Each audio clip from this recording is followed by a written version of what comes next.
नमस्कार दोस्तों, इस वीडियो में हम बहुत आसान भाषा में समझेंगे कि एमसीपी यानी मॉडल कंटेक्स्ट प्रोटोकॉल क्या है और यह लार्ज लैंग्वेज मॉडल यानी एआई मॉडल की दुनिया में इतना महत्वपूर्ण क्यों बन गया है। मान लीजिए आप चाहते हैं कि आपका एआई असिस्टेंट आपके लिए गूगल शीट से डेटा निकाले, गिटहब रिपोजिटरी को पढ़े या स्लैक पर किसी को मैसेज भेजे। सुनने में यह बहुत आसान लगता है, लेकिन वास्तव में एआई मॉडल आप अपने आप यह सब नहीं कर सकते। क्यों? क्योंकि एआई मॉडल के पास बाहरी टूल्स और सर्विसेज तक पहुंचने नहीं देती। यही कारण है कि हम एआई एजेंट्स बनाते हैं, लेकिन ज्यादातर मामलों में एआई एजेंट सिर्फ कुछ पाइथन फंक्शंस या स्क्रिप्ट्स होते हैं जिनका काम किसी विशेष फंक्शन या एपीआई को कॉल करना होता है।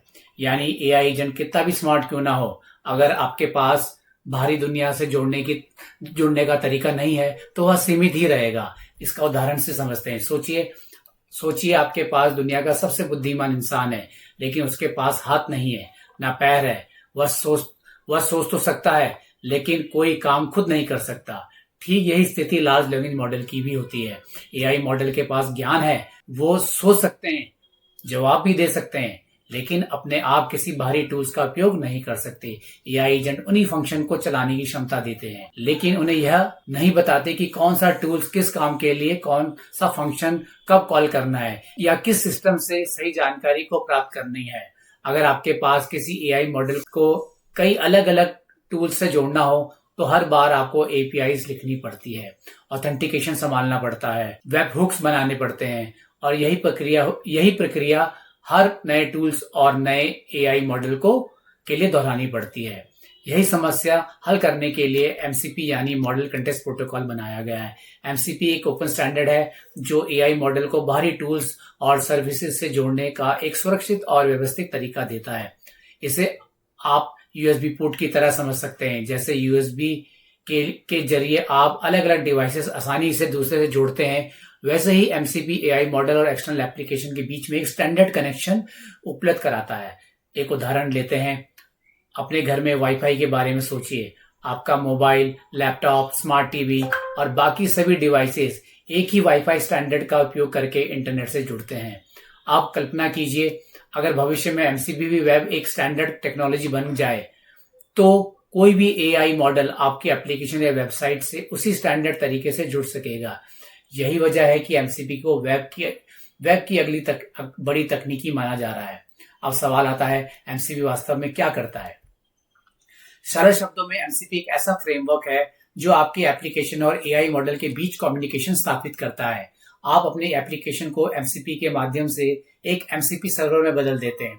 इसके बाद एआई मॉडल उस सर्वर की डॉक्यूमेंटेशन पढ़ सकते हैं, समझ सकते हैं कि कौन सा मेथड किस काम के लिए है और जरूरत पड़ने पर सही फंक्शन को कॉल करके डेटा प्राप्त कर सकते हैं।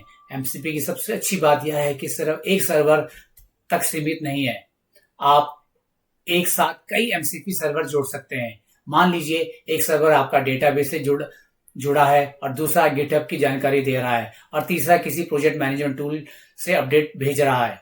इन सभी सर्वर्स से जानकारी लेकर उसे समझकर और मिलाकर यूजर को एक बेहतर, अधिक सटीक और व्यक्तिगत उत्तर दे सकता है। यानी जैसे जैसे आपकी एमसीपी सर्वर्स बढ़ते जाएंगे, एआई की क्षमताएं भी बढ़ती जाएंगी। आज कई बड़ी कंपनियां अपने एमसीपी सर्वर बना चुकी हैं, जैसे गिटहब और जेपियर। अगर हम जेपियर की बात करें तो उसके एमसीपी सर्वर के माध्यम से एआई सैकड़ों ऐप और इंटीग्रेशन तक पहुंच बना सकता है। हालांकि सिक्योरिटी हमेशा सबसे महत्वपूर्ण रहती है, इसलिए एमसीपी में ऑथेंटिकेशन और परमिशन सिस्टम भी होते हैं ताकि एआई केवल उन्हीं संसाधनों तक पहुंच सके जिनकी अनुमति दी जा सकती है। अगर आप यह पूरे वीडियो में एक लाइन में समझें तो एमसीपी एआई मॉडल और एक्सटर्नल टूल्स के बीच का एक यूनिवर्सल इंटरफेस है। यह डेवलपमेंट को आसान बनाता है, मेंटेनेंस कम करता है, कई मॉडल और सिस्टम्स के साथ आसानी से स्केल होता है और एआई का रियल टाइम डेटा के साथ वास्तव में उपयोगी काम करने की क्षमता देता है। अगले वीडियो में हम समझेंगे कि एंथ्रोपिक ने एमसीपी को क्यों बनाया। यह सिक्योर डेटा एक्सेस और सुरक्षित करता है और इसे अपने एप्लीकेशन में कैसे इस्तेमाल कर सकते हैं। तो मिलते हैं अगले वीडियो में।